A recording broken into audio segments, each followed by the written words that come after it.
여러분 안녕하세요. 엔클라우드24입니다. 오랜만에 인사를 드리네요. 오늘 AWS 사용자와 함께하는 포톤, 퀀텀 웨비나 1탄에 많은 분들이 참여해 주셨는데요. 모두 건강히 잘 지내고 계시지요? AWS 사용자와 함께하는 포톤 퀀텀 웨비나 1탄에 오신 것을 환영합니다. 이번 세션에서는 AWS 사용자를 위해서 AWS의 데이터베이스인 RDS, 릴레이셔널 데이터베이스 서비스에 대하여 그 개념을 먼저 살펴본 후에 실제로 RDS를 세팅하는 시연까지 진행해 보도록 하겠습니다. 시작에 앞서 이번 웨비나에 참석해 주신 분들에게는 웨비나 종료 후에 스타벅스 커피 상품권을 드립니다. 웨비나 끝까지 많은 응원을 부탁드립니다. AWS RDS란 아마존 릴레이셔널 데이터베이스 서비스를 의미하며 RDS는 클라우드 환경에서 관계형 데이터베이스를 간편하게 설정하고 운영하고 확장할 수 있는 서비스입니다. 데이터베이스 설정과 패치 및 백업과 같은 많은 시간이 소요되는 관리 작업을 자동화하면서 비용적으로도 효율적이고 자유롭게 크기를 조절하는 것이 가능합니다. 즉, RDS는 사용자가 애플리케이션 개발과 수정에 집중할 수 있도록 애플리케이션에 필요한 고가용성과 보안, 그리고 호환성을 제공할 수 있도록 지원합니다. 우리가 클라우드에서 데이터베이스를 선택하는 기준은 여러 가지가 있는데요. 그 중에 가장 대표적인 것이 바로 아마존 EC2 가상 서버에 우리가 원하는 데이터베이스를 직접 선택해서 설치하는 것입니다. MySQL, MSSQL, PostgreSQL 등 다양한 데이터베이스를 EC2에 설치하여 운영하는 경우라고 생각하시면 될 것 같습니다. 또한 데이터베이스를 운영하다 보면 관리 포인트가 존재하게 되는데요. 이러한 요소를 해소해주기 위해 AWS에서는 사용자에게 다양한 데이터베이스 서비스를 제공합니다. 대표적인 것이 세 가지가 있는데요. 첫째로 RDS는 클라우드 환경에서 관계형 데이터베이스를 간편하게 설정하고 운영하며 확장할 수 있는 서비스입니다. MySQL, 마이크로포스트, 오라클, 포스트그리SQL, 그리고 AWS가 직접 만든 오로라와 마리아 DB를 제공하고 있습니다. 두 번째로 AWS 데이터베이스 서비스 중에 아마존 다이나모DB라는 확정성 높은 NoSQL 서비스도 제공하고 있고, 세 번째로는 대용량 데이터 페타바이트를 데이터베이스 서비스인 아마존 레드시프트를 통해서 제공하고 있습니다. 이 세 가지 방식 중 데이터베이스 옵션 중에서는 RDS가 제일 많이 사용되고 있다는 점도 함께 알아두시면 좋을 것 같습니다. 다음으로 RDS에서 제공하는 DB 엔진 중에서 MS SQL 서버나 오라클과 같은 상용 라이센스가 필요한 DB 엔진의 경우에는 오픈소스가 아니기 때문에 라이센스 비용이 추가로 발생합니다.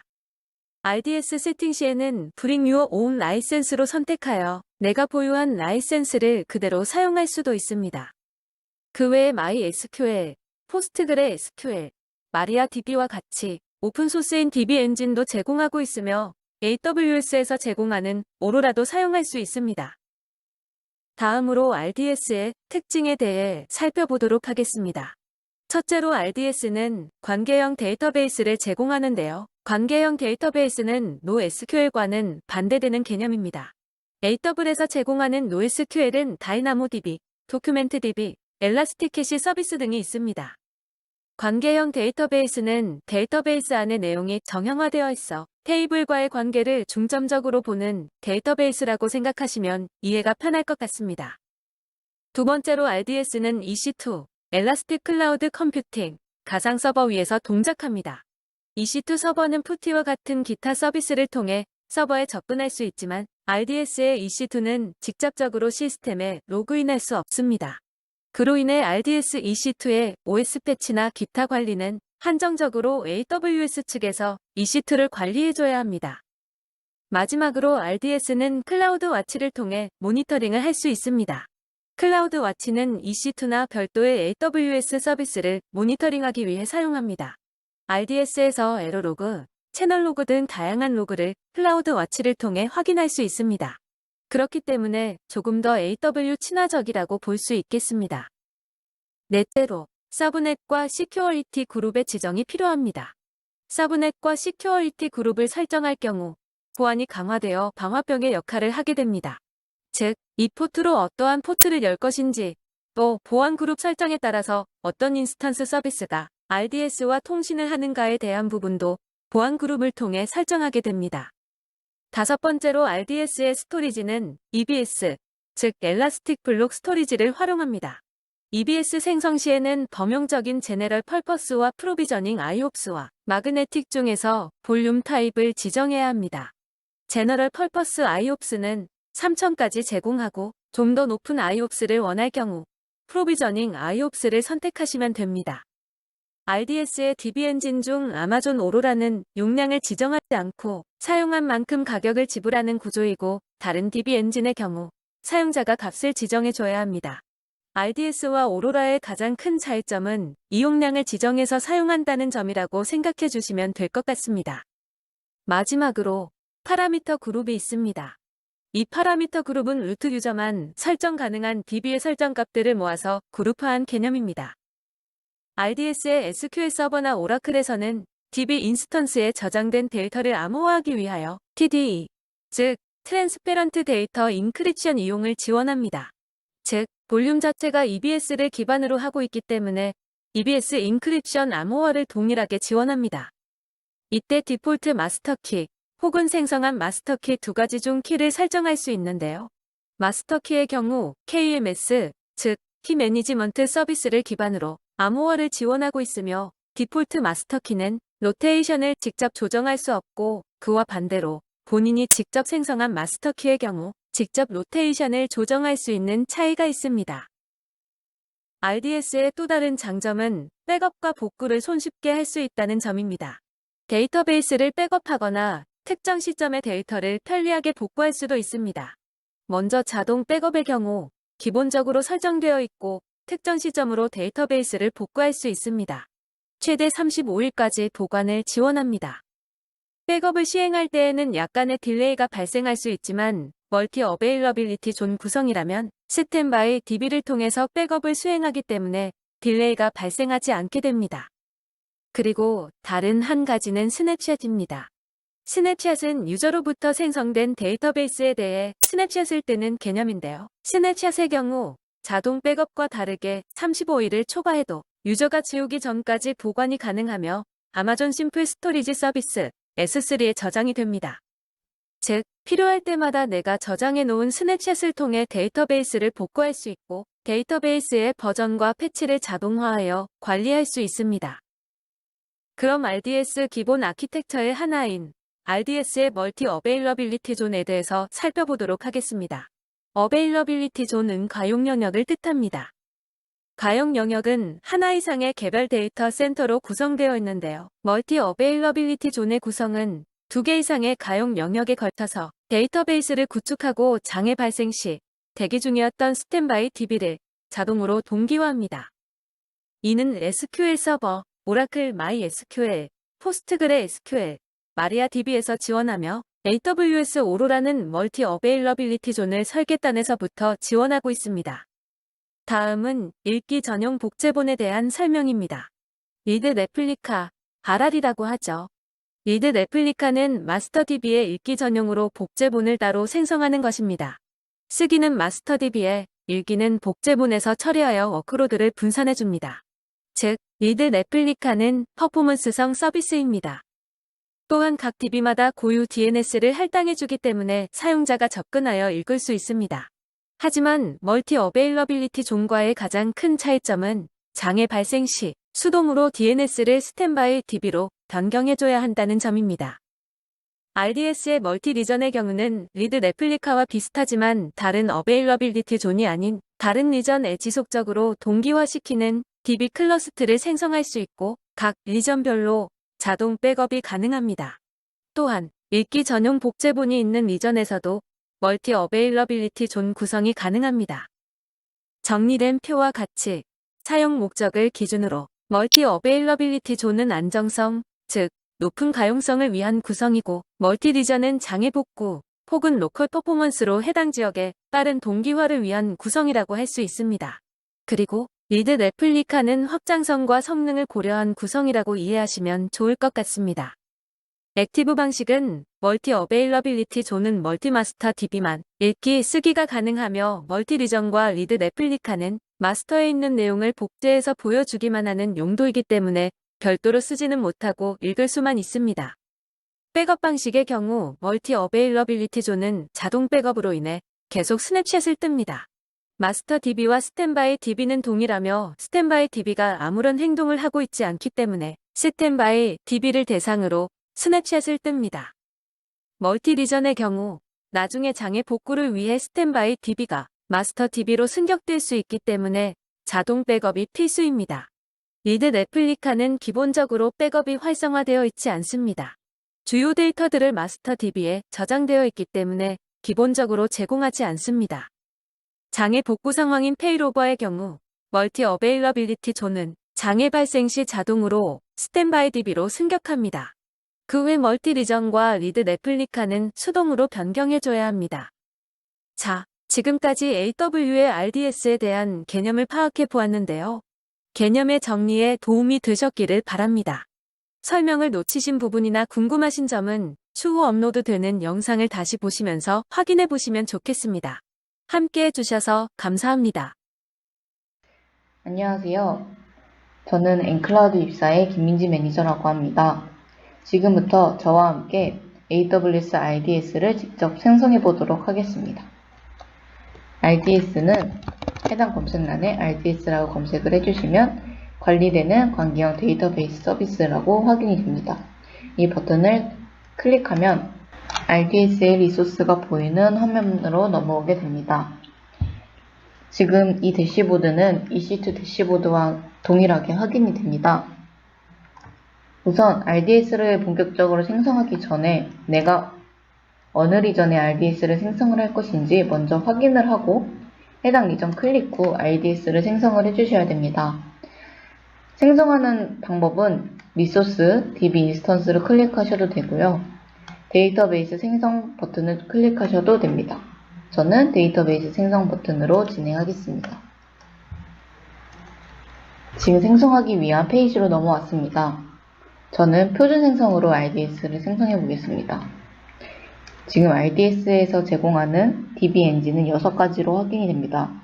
아마존 오로라, MySQL, MariaDB, PostgreSQL, 오라클, 마이크로소프트 SQL 서버가 있고요. 저는 MySQL로 진행하겠습니다.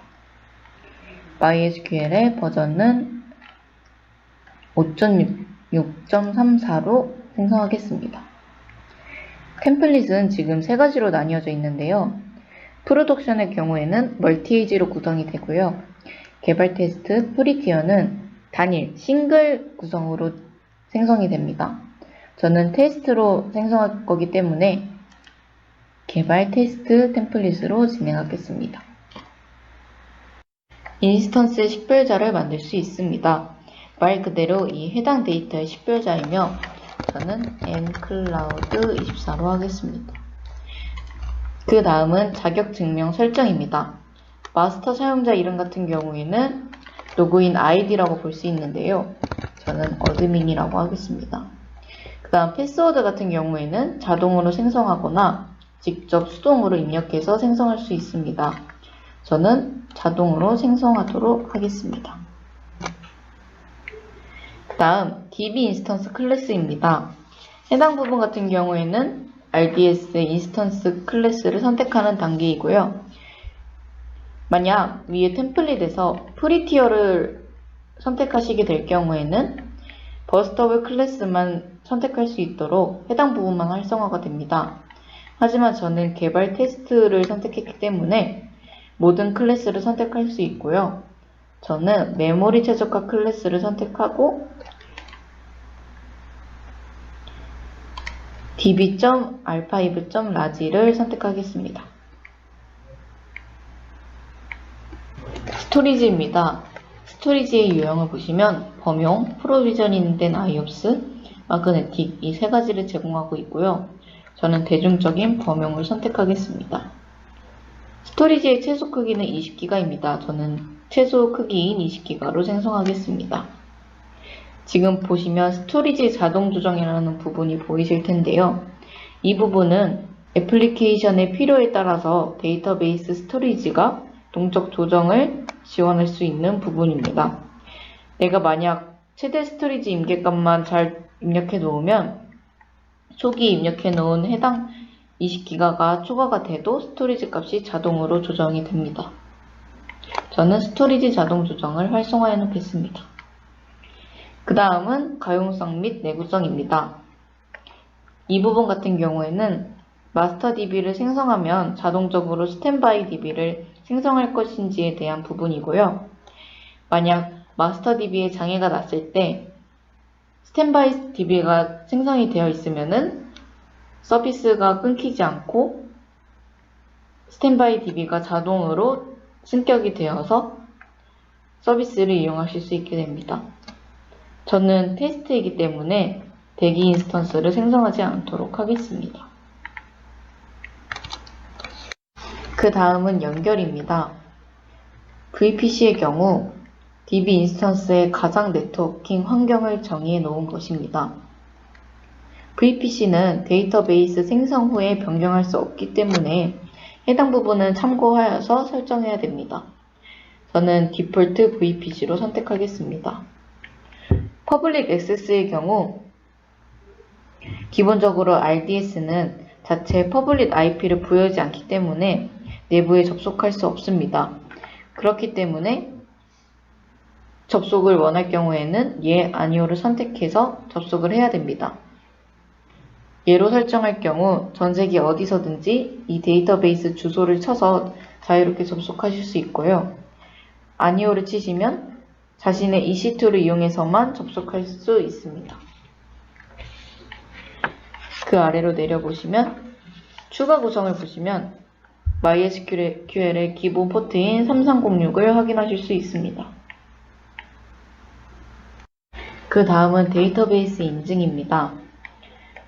데이터베이스 인증은 암호 인증으로 진행하겠습니다.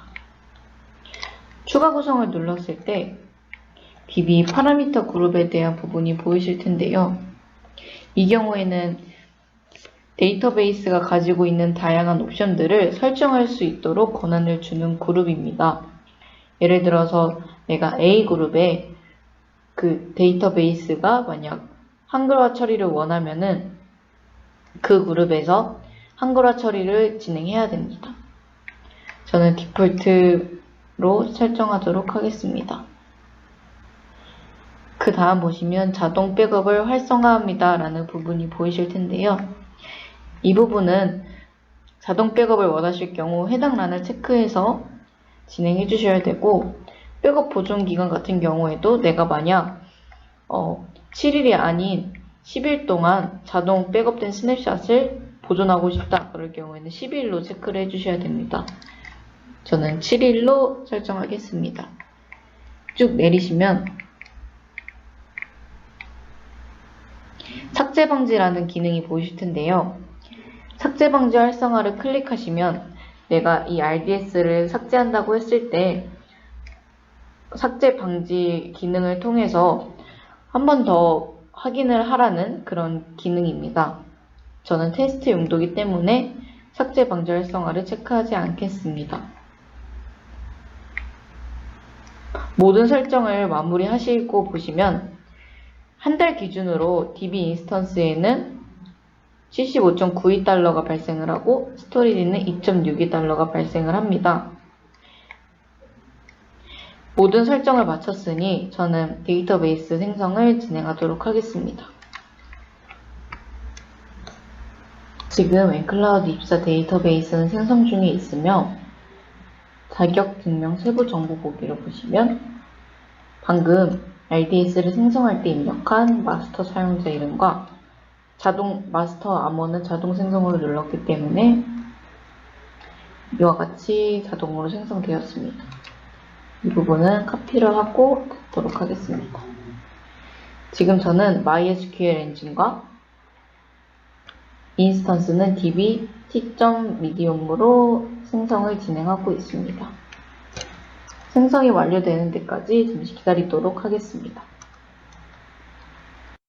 지금 엔클라우드 24라는 RDS가 성공적으로 생성이 되었고요. 엔클라우드 24 RDS를 눌러보시면 사용 가능 상태이고 eCPU의 4기가 그리고 범용 SSD, 스토리지는 20기가입니다. 그리고 유지관리 및 백업을 클릭했을 때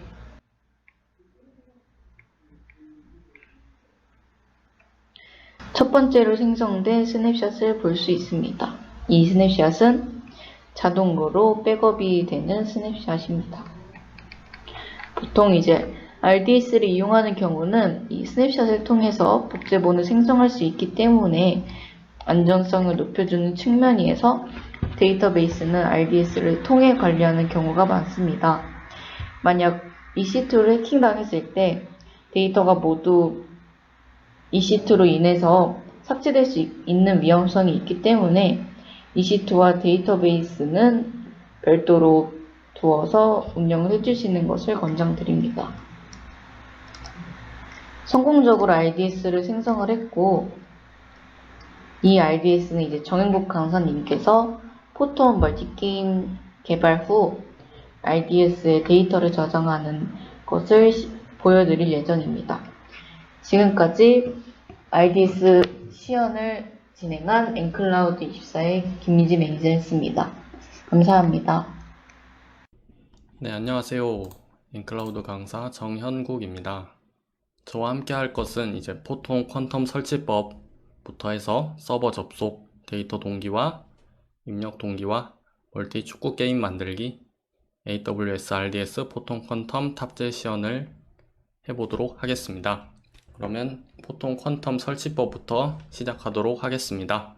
포톤을 설치하려면 먼저 구글에 포톤을 검색합니다. 포톤 엔진 들어가고요. 네, 로그인을 해주시고 그 다음에 포톤을 먼저 구매를 하셔야 이제 기술 문서를 열람할 수 있어요. 그래서 제품에 보시면 퀀텀을 구매하셔야, 그래서 퀀텀을 보시면 가격이 있죠. 네, 가격은 이렇게 되고요.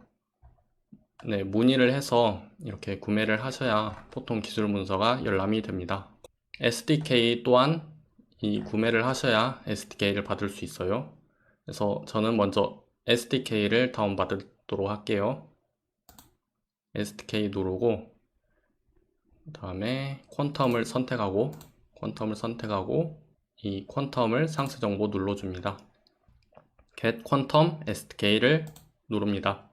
그러면 이 나이틀리 빌드라고 약간 베타 버전 그런 것도 있고 스테이블 빌드라고 약간 안정된 빌드 버전이 있어요. 그래서 안정된 것 중에서 가장 최신 버전을 저는 해주도록 할게요. 그래서 여기서도 보면은 두 개가 있는데 요걸로 해주도록 할게요. 퀀텀 SDK 2.0.2 FE 이걸로 해주도록 할게요. 클릭하시고 네, 다운이 진행되고 있습니다. 이렇게 다운을 받은 SDK를 압축을 풉니다. 우클릭 알아서 풀기. 네, 압축이 풀렸죠.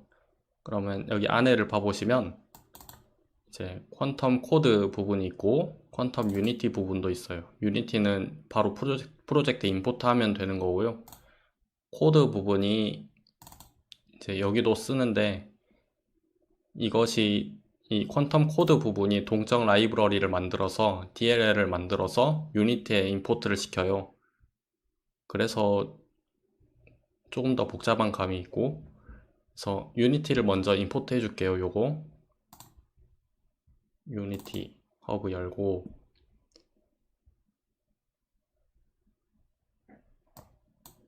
열기, 아까 받은 다운로드 버전, 그 다음에 퀀텀 유니티 여기 바로 전이죠.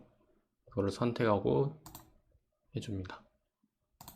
그 다음에 에디터 버전은 뭐 여러분들이 쓰는 거 쓰면 되고요. 열어줍니다. 컨티뉴 눌러줄게요. 리임포트 한다는데 컨티뉴 눌러줍니다. 네, 프로젝트가 열렸으면 먼저 레이아웃을 저는 이렇게 할게요. 그래서 씬을 보면은 이제 우리가 원하는 씬을 선택할 수가 있어요. 미리 만들어져 있어요. 퀀텀이 바로 개발할 수 있는 그렇게 만들어져 있어 가지고 보시면 이렇게 있거든요. 그래서 먼저는 앱 아이디를 넣어야 돼요. 퀀텀에서 앱 아이디를 부여받아야 되니까 리소스에 있는 포톤 서버 세팅에 여기 앱 아이디를 넣으라고 하는데 앱 아이디를 만들어 줄게요. 네, 포톤 관료 화면으로 이동, 그리고 새 애플리케이션 만들기, 그리고 포톤 종류를 퀀텀을 구매하셨으면 생기게 됩니다. 퀀텀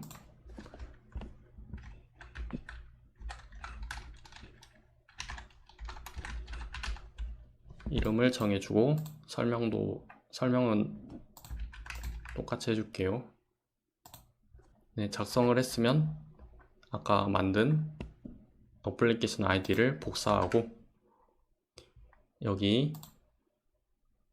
Asset, Resources, 포톤 서버 세팅에 있는 앱 아이디 리얼타임에 넣습니다. 그리고 Fixed Region은 KR로 해줄게요. 한국이니까. 네, 그러면은 이제 접속을 할 수 있는 상태가 되었어요. 한번 보시면은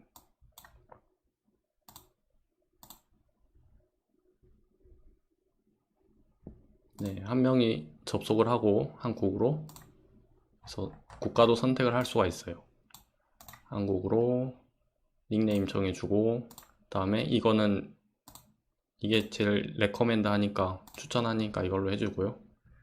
플레이 온라인 하면 방이 이렇게 만들어져요. 접속을 해서 네, 이렇게 방이 만들어져 가지고 방 이름 나오고 리지언 나오고 맵도 선택을 할 수가 있고 현재 연결되어 있는 클라이언트 수, 최대 클라이언트 수, 그리고 이걸 체크하면은 시작할 때 숨겨져요. 방이 숨겨져요. 그래서 커넥티드 플레이어는 자기 자신이 마스터 클라이언트다 되어 있는 걸 볼 수가 있습니다. 만약에 스타트 게임을 누르면 네, 씬이 이동하면서 이런 게임 씬이 여기로 나오는 걸 볼 수가 있습니다. 그래서 이렇게 바로 이 프로젝트에서 진행을 할 수가 있고요. 그러면 씬을 먼저 열어보도록 할게요. 포톤의 퀀텀 데모에 이 메뉴 씬이랑 메뉴 오토는 자동 참가하는 거고, 그리고 게임 씬에 보면은 게임 씬이 여기에요. 여기가 이제 게임 할 수 있는 곳입니다. 제가 직접 한번 그 방 참가하는 거를 만들어 볼게요. 게임 씬은 이후에 설명할게요.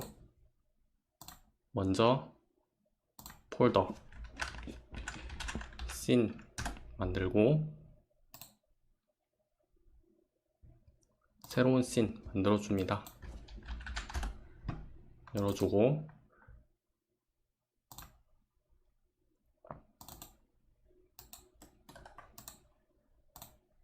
그리고 스크립트 폴더 만들어 줍니다.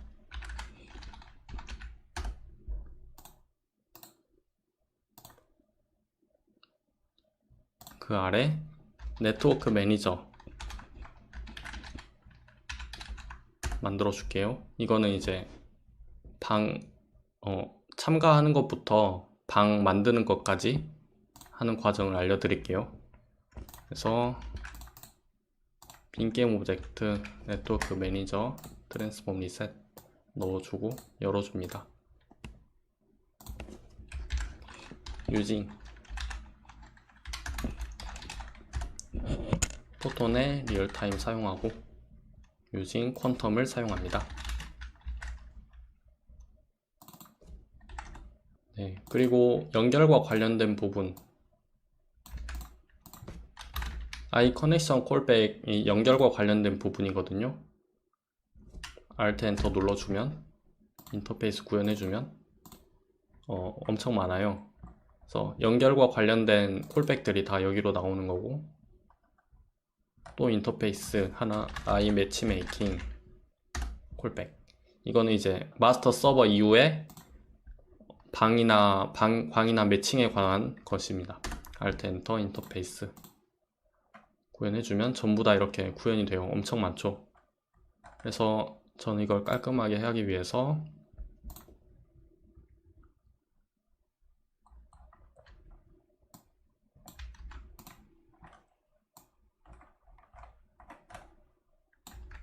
이런 식으로 쓸데없는 코드는 여기다 리전으로 묶어놨고, 쓸모 있는 코드를 살펴볼게요. 이거를 먼저 복사해서 알려드릴게요. 자, 퀀텀 로드 밸런싱 클라이언트는 그 클라이언트예요. 그래서 시작하면 클라이언트의 new를 통해서 클라이언트를 생성을 하고요. 커넥션 콜백 타겟을 자기 스크립트로 합니다. 이거를 해줘야 이런 콜백이 여기 스크립트라 하고 여기다가 콜백이 돼요. 매치메이킹 콜백 또한 마찬가지로 이 스크립트로 해줍니다. 그리고 클라이언트의 connect using setting, 포톤 펀2랑 비슷하죠.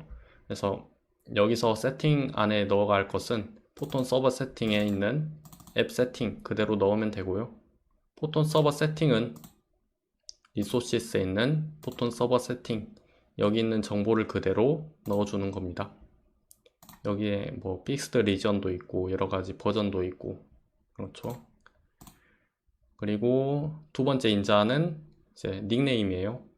여러분들이 원하는 닉네임 서버 연결하기 전에 넣을 수가 있고, 이렇게 커넥트 유징 세팅을 하면 이제 서버에 접속이 돼요. 그리고 업데이트에서는 클라이언트가 널이 아니면 서비스를 하라고 해줍니다.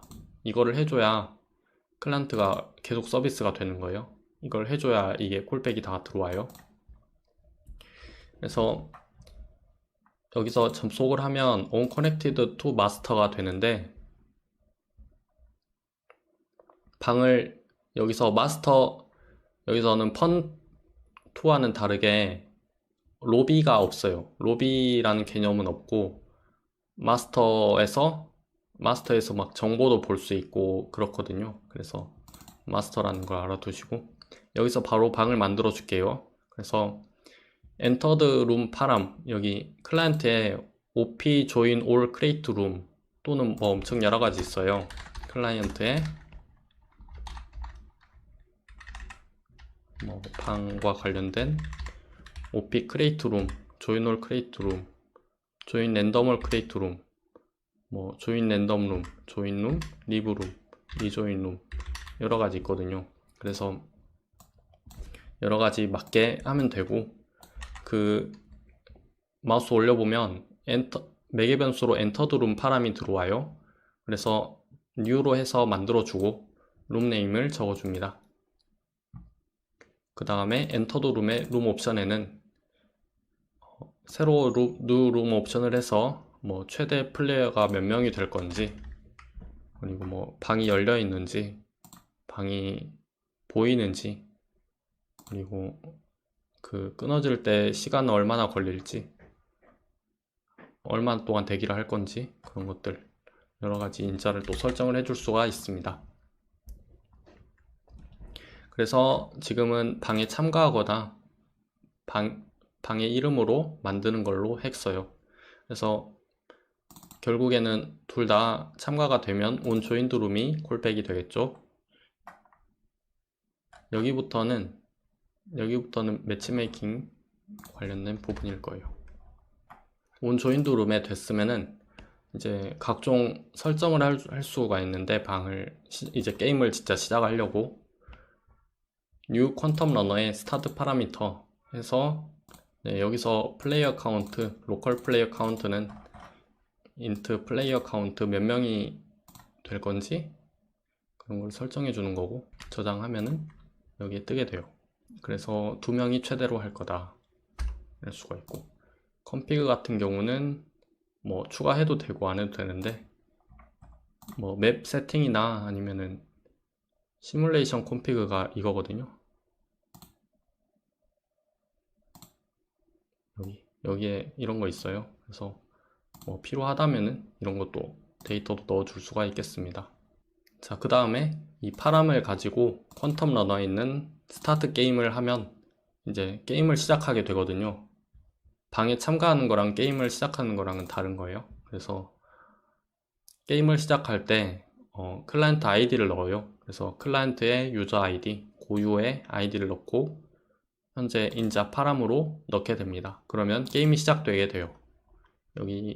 여기는 쓸데없는 콜백 부분입니다. 필요하다면 위에 올려서 쓸 수가 있겠죠. 네, 그래서 업데이트해서 그거 상태를 찍어 볼게요. 클라이언트에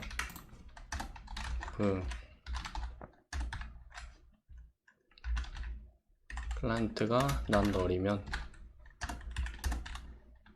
프린트 클라이언트의 스테이트 이렇게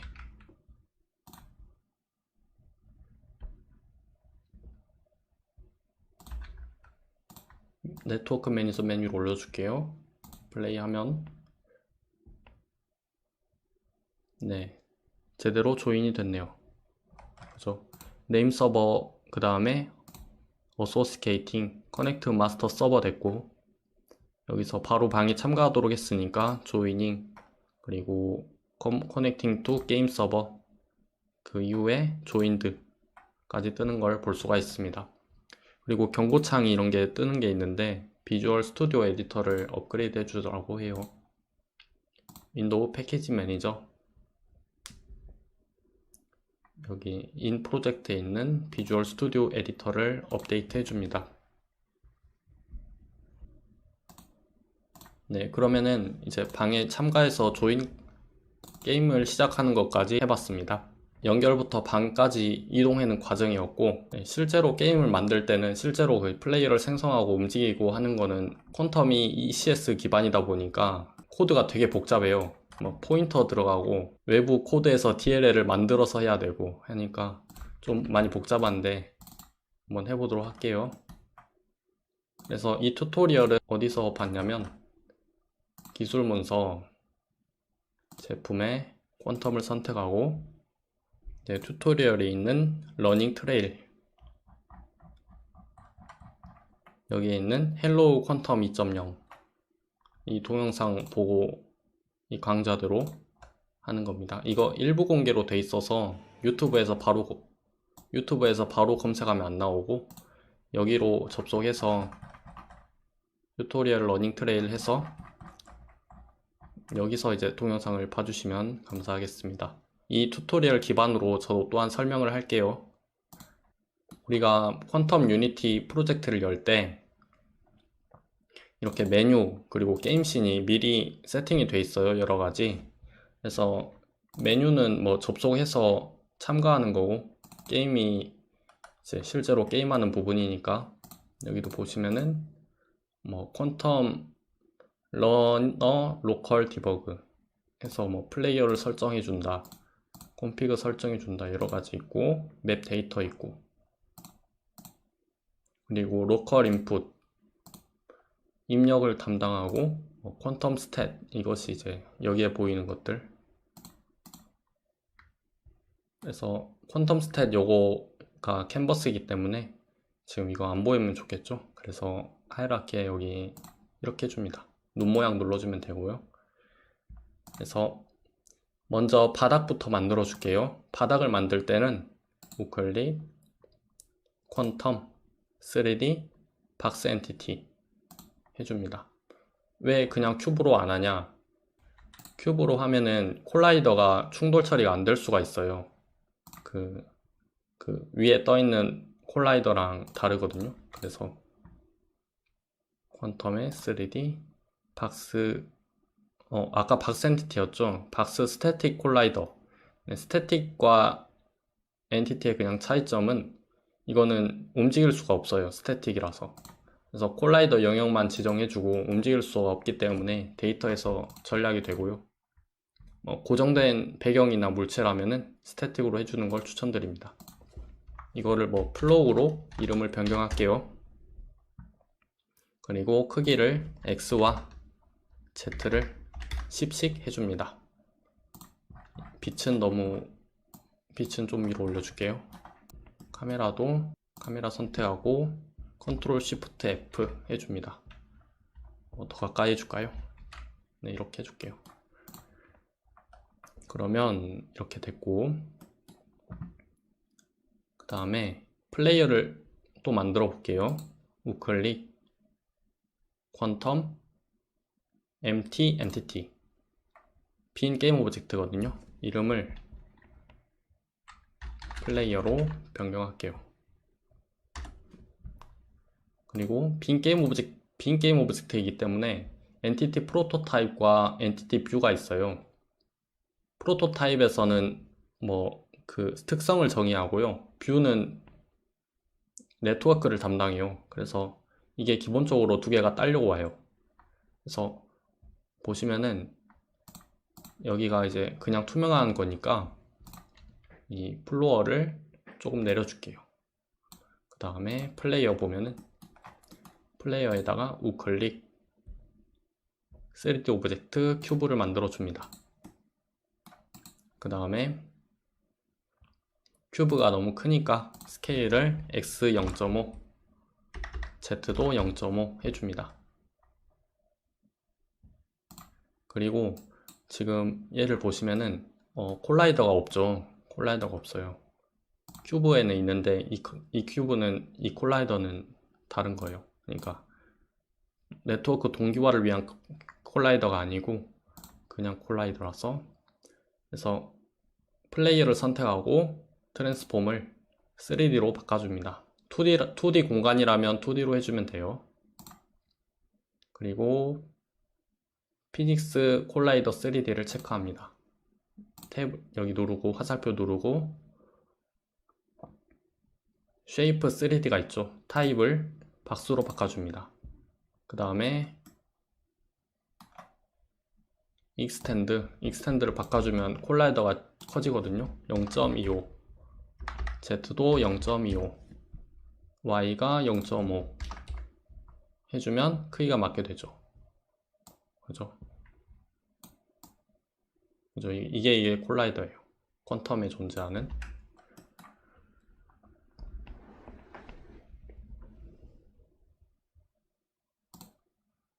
네, 이렇게 했으면은 여기서 한번 플레이를 한번 해볼게요. 네, 아무 반응이 없어요. 하지만 이 플레이어에 피직스 바디 3D를 체크하면 이제 얘가 중력에 의해 떨어집니다.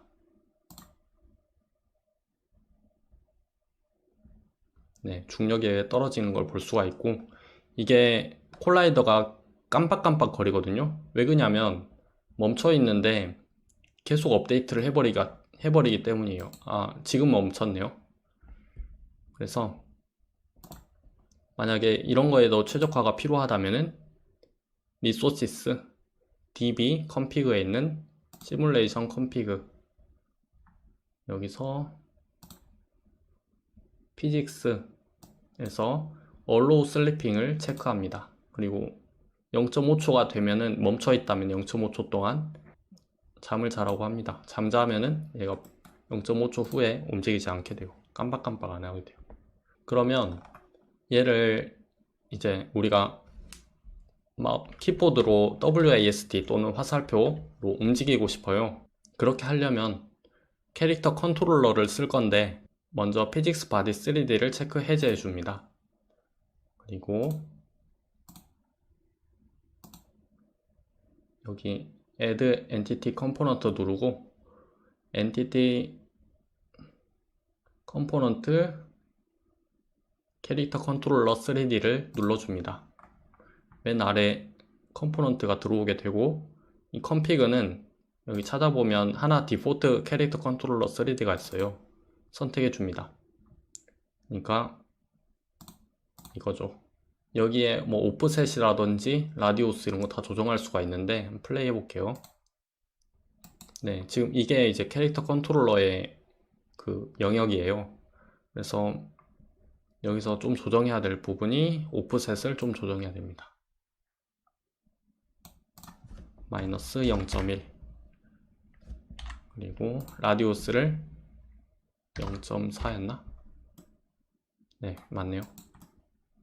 그러면 바닥에 딱 맞게 되죠. 네, 그래서 이렇게 세팅을 해주고, 이제 이 캐릭터 컨트롤러를 실제로 움직이게 하려면은 되게 복잡한 과정이 필요한데, 퀀텀이 아마 ECS 기반이라서 이렇게 만들었을 거예요. 그래서 차근차근 볼게요. 먼저 우리가 연 프로젝트 있죠. 이게 우리가 연 프로젝트잖아요. 포토넷 퀀텀 SDK이고, 거기에 퀀텀 코드 부분을 들어가요. 이거를 열어요. 퀀텀 코드 SLN 솔루션 파일을 열어줍니다. 자, 이때 만약에 열 때 버전이 달라서 뭐 낮은 버전으로 할 거냐라고 하면은 그러지 말고 거기와 완전히 똑같은 버전으로 다운받아서 열어주셔야 됩니다. 보기, 솔루션 탐색기, 버전을 일단 일치를 시켜주고요. 그래서 여기가 이제 동적 라이브러리를 만드는 부분이에요. 전부 다 퀀텀의 동적 라이브러리를 만드는 부분입니다. 그래서 먼저 할 거는 퀀텀 코드에다가 우클릭 추가 새 폴더 데모라고 적겠습니다. 그 다음에 우클릭 추가 새 항목, 이름을 input.qtn 퀀텀 이 파일로 만들어 줍니다. 추가. 이거 다 필요 없고요. 자, 그래서 이와 같이 써줍니다. 네. input이라는 그 스트럭트 형태, 약간 구조체 형태를 만들어 주고, 점프 키를 누르면 fp vector to direction, 이게 뭐냐? fixed point, 고정 소수점이에요. 플로트는 부동 소수점이라서 소수점이 막 앞뒤로 이동하거든요. 근데 픽스드 포인트는 고정 소수점이라서 소수점이 고정돼 있어요.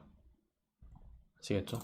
그래서 퀀텀으로 할 때는 뭐 데이터를 넘겨주거나 할 때 플로트 대신에 이렇게 FP라는 객체가 있거든요.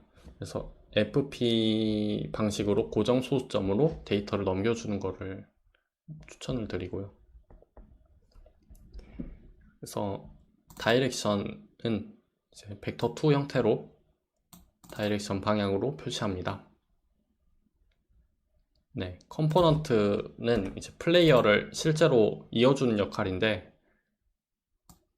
플레이어 레퍼런스 플레이어, 이거는 유닛에서 세팅을 하면 여기 있는 코드와 연동을 해주는 그런 역할입니다.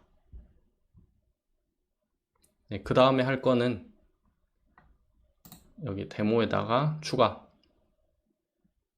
새 항목 무브먼트 시스템 .cs 추가해 줍니다.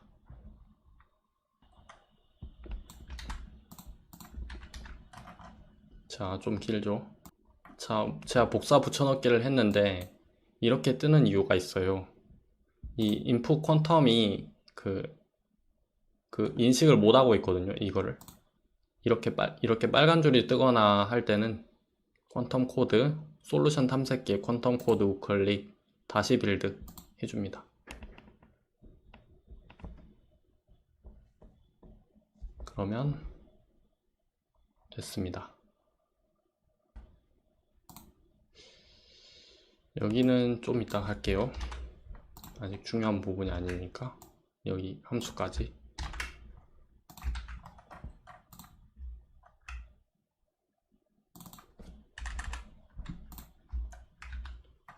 자, 그래서 보면은 네임스페이스, 퀀텀 네임스페이스 안에다가 넣고 퀀텀 동적 라이브러리를 만들기 때문에 같은 네임스페이스를 써줘야 돼요. 그리고 public unsafe 클래스를 만들어 주는데 unsafe가 필요한 이유는 포인터 때문이에요. C샵에서도 포인터를 쓸 수가 있는데 이거를 지운다 하면은 포인터가 다 빨간 줄이 쳐집니다. 그래서 포인터를 사용하려면 unsafe라는 키워드를 넣어줘야 되고, 그 상속받는 부분이 이 부분인데, 메인 스레드, 스레드를 하나 만드는 거예요. 그래서 메인 스레드에서는 무브먼트 시스템, 자기 자신의 필터, 스트럭트 만들어 놨는데, 이 필터 형태로 이 필터에 걸러진 것만 이제 업데이트를 한다, 그런 개념입니다. 네, 필터를 보시면 엔티티 래프, 엔티티, 참고로 이거 매우 어렵습니다. 참조하고 있는 엔티티, 캐릭터 컨트롤러 3D는 KCC라고 표현하는데 키네마틱 캐릭터 컨트롤러 약자입니다. 캐릭터 컨트롤러가 여기에 추가되어 있죠. 이거를 참조하기 위해서 해놓은 거고, 트랜스폼 3D 뭐가 왜 필요하냐면 이것 때문인데, 로테이션 때문인데, 로테이션 동기화. 그래서 트랜스폼 컴포넌트를 참조하기 위해서입니다. 플레이어 링크, 이거는 현재 접속한 플레이어 클라이언트를 이 클래스와 일치를 찾기 위해서 이렇게 해주는 거예요. 그래서 이런 걸 이렇게 쓰면 되는 겁니다. 자, 그래서 public override void update에서는 이거를 구현해주면 되는 거거든요. 업데이트가 나와요. 업데이트에서는 프레임 F, 게임이 시작되고 0 프레임부터 쭉 가는 거예요. 그래서 보시면은 프레임 베리파이드 보이죠? 이게 프레임이 증가하는데 계속 증가하는 거예요. 이 프레임 업데이트만큼 빠르게 증가하고요. 그 다음에 래프, 필터의 필터, 이 참조하고 있는 그대로 해줍니다. bar input 포인터로 input, 프레임에 있는 get player input, 필터의 링크가 이제 연결된 플레이어인데, 연결된 플레이어를 가리키고 있는 포인터 들어가면 되게 어렵습니다. 그래서 그냥 이런 거 있다 하면 되는 거예요. 그 주소가 가리키고 있는 플레이어, 플레이어 래프를 반환하네요. 이거를 인풋으로 받아옵니다. 여기는 이제 플레이어의 입력을 하는 부분이고요. 입력이 가리키는 부분이 점프가, 이 인풋이 요거 아마 의미할 거예요. 요거. 그래서 이 인풋까지 접근해서 이 점프가 was pressed 눌러져 있다면은 필터에 있는 KCC 키네마틱 캐릭터 컨트롤러에 있는 점프를 실행해라. 그 캐릭터 컨트롤러 3D에서 점프라는 함수가 있어요. 그래서 그냥 프레임 넣어주면 되는 거고요. 눌렀을 때 한 번 하는 거예요. 여기까지만 볼게요. 너무 많은 걸 한꺼번에 하면은, 그러면은 점프를 누르면은 점프가 돼야 돼요. 그거를 할게요. 우클릭 다시 빌드 해주고요. 런타임 플레이어 유저 들어가 줍니다. 런타임 플레이어는 현재 플레이하고 있는 클라이언트 의미하는 건데, 직렬화해서 하는 거예요. 줄 맞춤 안 됐으니까 잘라내고 붙여넣고 할게요. 네.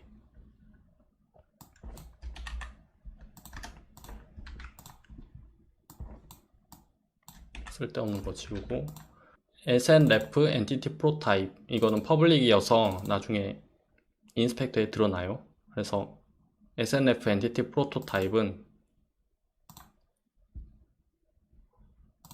이 플레이어를 신기한 거를 보여드리자면, 리소시스 dbr에 폴더를 만들고 프리팹 폴더를 만들어요.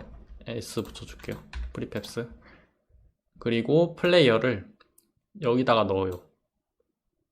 그러면 아래 두 가지가 생기게 되는데, 제일 중요한 거는 이게 반드시 리소시스 db 아래 존재해야 돼요. 뭐 프리팹 폴더까지도 괜찮아요.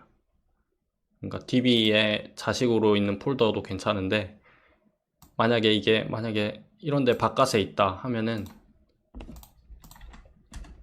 이걸 빼봤을 때 고장나요. 그죠? 그 화살표가 안 보이죠? 화살표가 나오려면은 반드시 리소시스 DB 아래 뭐 폴더를 만들든 해서 이렇게 해주면 됩니다. 그래서 플레이어를 보면은 원래 엔티티 프로토타입, 엔티티 뷰가 있었잖아요. 그래서 엔티티 프로토타입 그리고 엔티티 뷰가 직렬화 되어서 이렇게 나오는 걸 볼 수가 있어요. 그래서 엔티티 프로토타입을 나중에 끌어다가 놓을 거예요. 여기에다가. 어렵죠? 그리고 시리얼라이즈 유저 데이터는 뭐가 들어오면은 그거를 직렬화 하는 거예요. 현재 아이디를 통해서. 그런 역할이고요. 시스템 셋업 들어가 줍니다. 여기는 어떤 시스템을 이제 실제로 동적 라이브러리로 할 건지. 그래서 new 우리가 아까 만든 게 무브먼트 시스템이에요. 무브먼트 시스템. 만약에 이게 안 뜨면은 퀀텀 코드를 우클릭해서 다시 빌드 해주면 돼요. 이렇게 해주면 되겠습니다. 뭐 반점 넣어도 되고 안 넣어도 되고. 웬만해서는 여기 주석 맞춰서 쓰는 게 낫겠죠. 유저 시스템은 여기다 넣어라. 그리고 2D는 굳이 필요가 없어요. 3D 프로젝트에선 2D는 비활성화. 저장.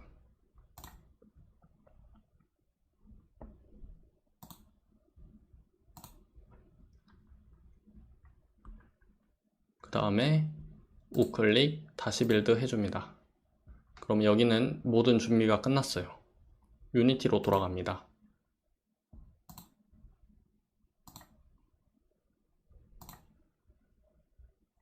지금 뭐 틀렸다.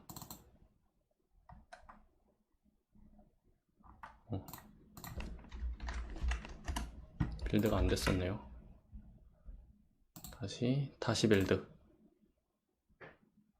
네, 모두 다시 빌드했습니다. 뜨면은 유니티로 돌아갑니다. 그러면 컴파일이 진행되는데 이 동적 라이브러리를 다시 임포트하는 과정입니다. 신기하죠?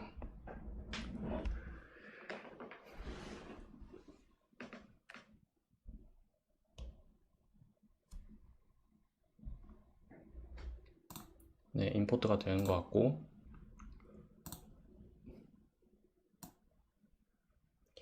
퀀텀 디버그 러너를 보시면은 이제 아까와 다르게 플레이어를 보면은 아무것도 없잖아요. 근데 한 명을 추가해 보면 하나가 생기게 돼요. 캐릭터 프로토타입이죠. 이게 왜 생겼냐? 요거를 끌어다 놓으면 되거든요. 프리팹에 있는.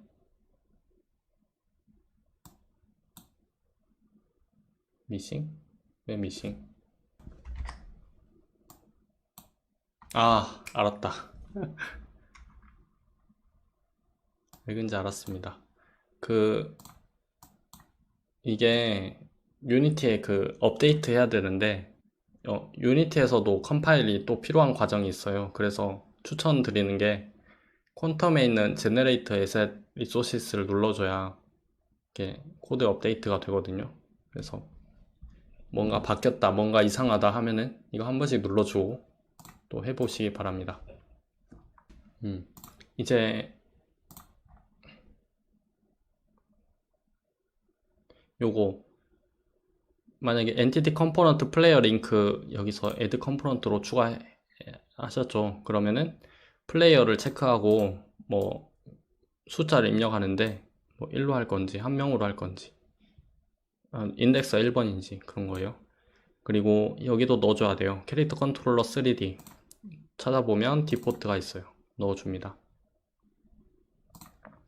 그리고 이제 퀀텀에서 점프 키가 뭔지 모르잖아요. 그래서 로컬 인풋 들어가서 에디 스크립트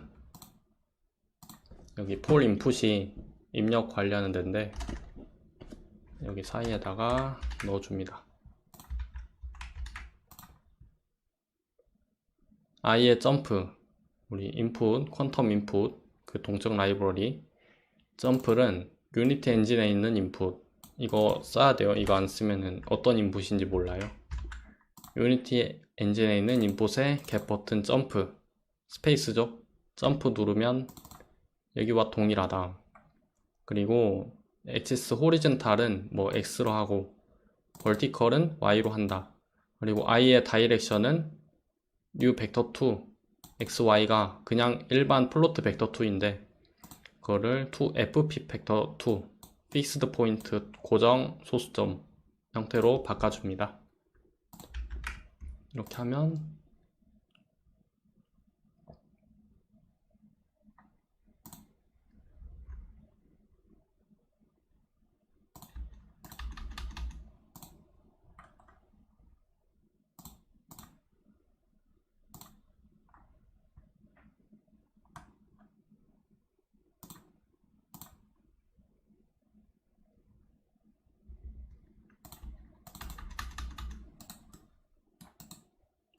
왜 자꾸 안 되지?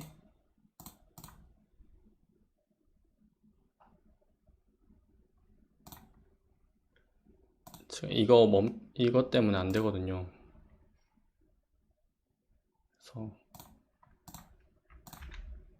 그래서 기존 프로젝트를 보고 설명을 드릴게요. 그냥. 그래서 아까 그 코드 전체 다 쓰면은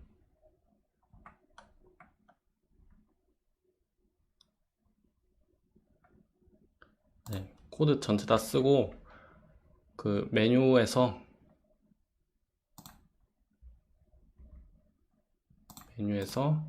퀀텀 콜백 있어요. 여기서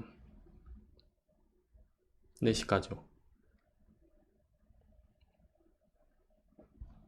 그래서 여기서 퍼블릭 런타임 플레이어 데이터 해주고 이 부분이 new 플레이어 있을 텐데 new 런타임 플레이어 있을 텐데 이 부분을 플레이어 데이터로 넘겨주면 됩니다. 그리고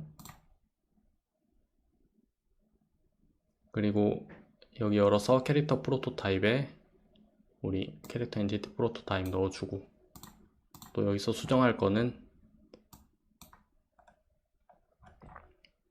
여기 있는 config entity component 캐릭터 컨트롤러에서 여기서 점프 파워, 점프 임펄스 요거 좀 높여주고 4로 높여주고 시뮬레이션 컨피그에선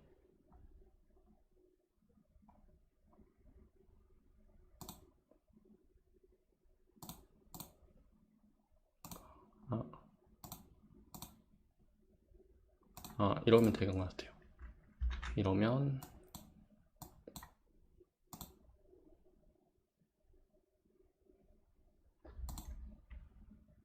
플레이어 스타트 게임. 지금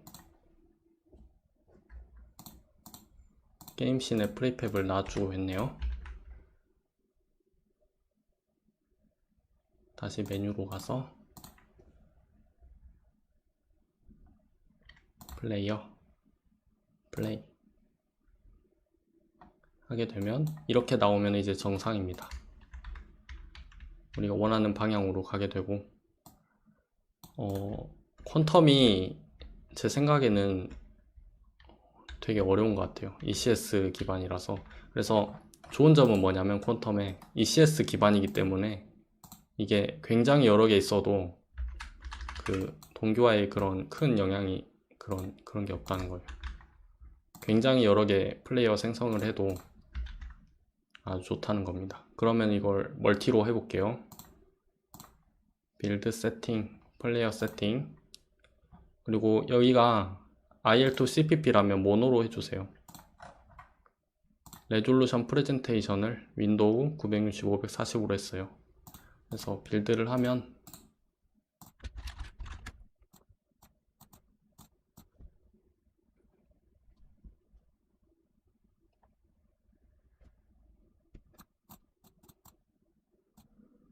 접속하고 또 접속하고 그러면 두 명이 닉네임이 보이죠.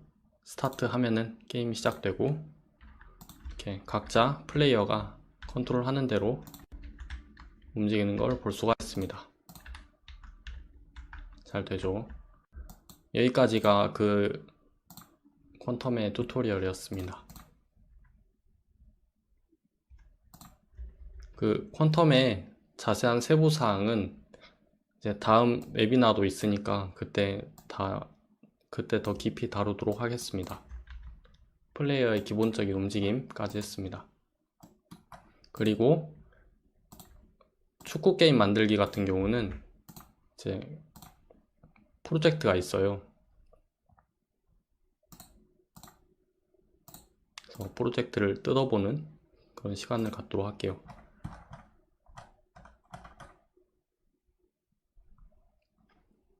프로젝트는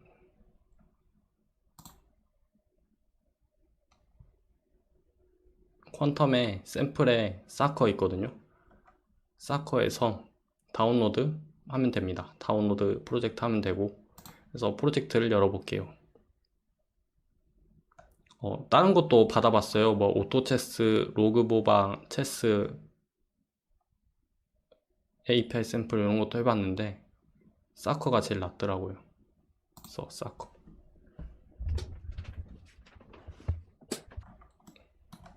사커는 이제 축구 게임이고요.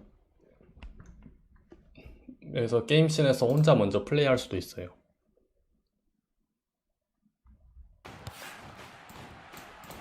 이제 샷. 그래서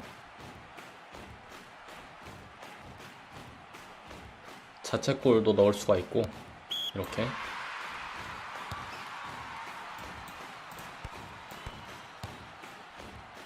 여기서 스위치를 하면은 네, 근처에 있는 다른 사람이 포커스가 오고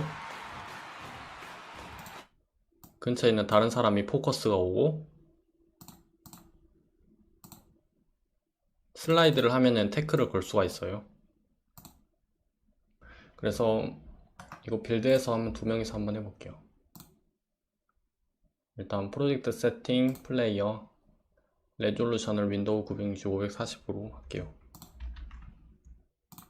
빌드 세팅 해보면은 메뉴 뉴, 메뉴 오토 게임 있고 여기서 또한 설정해야 하는 부분이 리소시스에 포톤 서버 세팅에 여기서 앱 아이디를 아까처럼 넣어주고 뭐 픽스드 리지언 사우스 아메리카가 있더라고요. 그래서 이렇게 했습니다. 이렇게 설정을 해주면 될 거예요. 그래서 빌드를 하면 메뉴부터 해야겠죠. 메뉴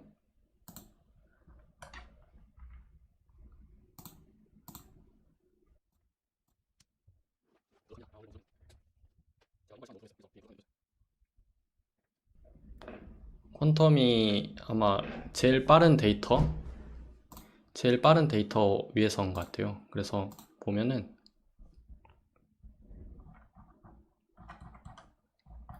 이런 형태거든요. 그래서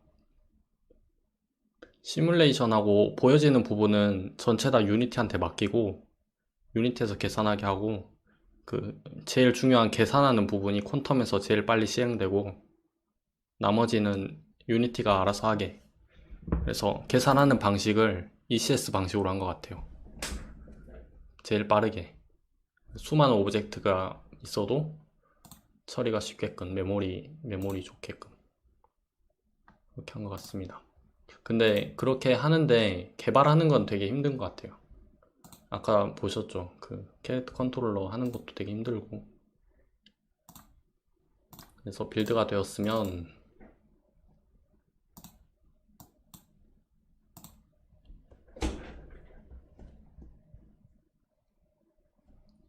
약간 시차를 두고 감사합니다.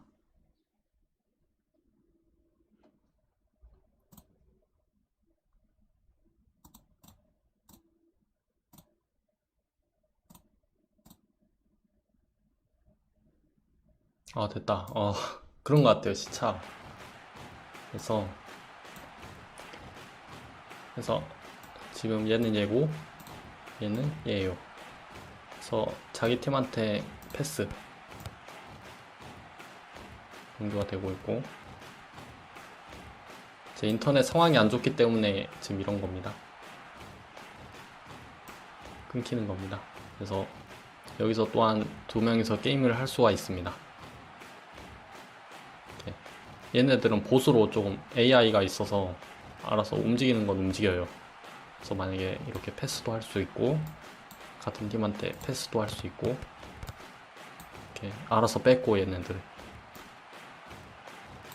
스위치를 하면은 이 가까운 얘가 그죠, 타깃이 됐죠. 스위치하면 가까운 얘가 타겟.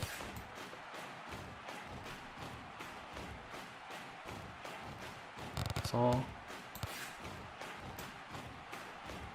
오지마봐 오지마봐. 그래서 샷을 할 때 꾹 누르면은 세게 찰 수도 있어요.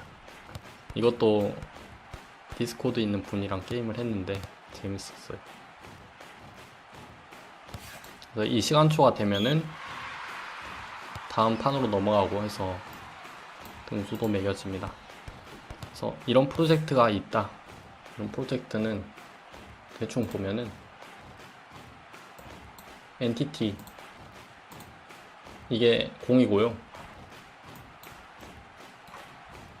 이게 공이고요. 하나 이게 씬에 하나 원래 존재하던 거예요. 그리고 캐릭터도 씬에 다 존재하는 건데 다 복사 붙여넣기 한 건데, 네, 엔티티 프로토타입 그리고 엔티티 뷰가 있는데 엔티티 스무스드 엔티티 뷰로 했네요. 여기는. 그리고 또 여러가지 컴포넌트는 또한 아까처럼 우리가 했던 방식으로 그 동적 라이브러리에서 만들었겠죠. 그렇게 만들어서 add entity 컴포넌트를 통해서 하는 거예요.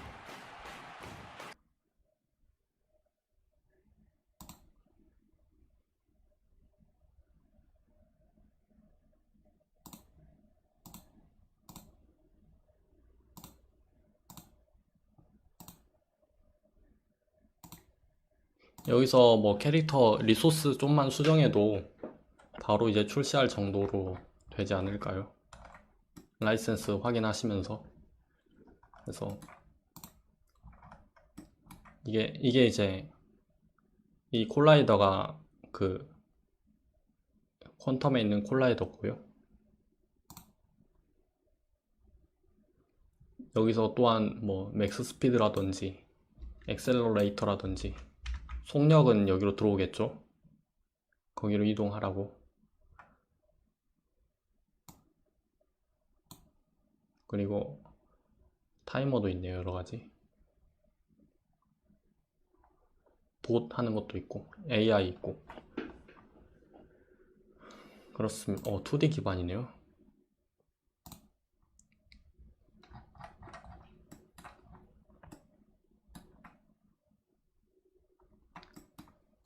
네, 그렇게 해서 그 축구 게임을 처음부터 만들기에는 제가 실력이 너무 부족하기 때문에, 퀀텀이 실력이 부족하기 때문에 이 프로젝트로 대체를 하겠습니다. 이 AWS, RDS, 포통 퀀텀 탑재시언 이 부분 있죠. 이 부분은 제가 그 빠른 시일 내에 엔클라우드 채널에다가 업로드를 할게요. 따로. 왜냐하면 MySQL이랑 유니티랑 통신하는 부분에서 조금 막혀가지고 그 부분 연구를 빠르게 하고 바로 올리도록 하겠습니다. 그래서 오늘 저희 발표 세션은 여기까지고요. 부족하지만 일단 들어주셔서 감사합니다. 다음 포토는 온오프믹스에서 역시 신청할 수가 있고, 보통 퀀텀 웹이나 2탄 9월 25일이요. 일단 예정돼 있고, 그때 이제 더 깊은 포톤에 대해서 살펴보도록 하겠습니다. 봐주셔서 감사합니다.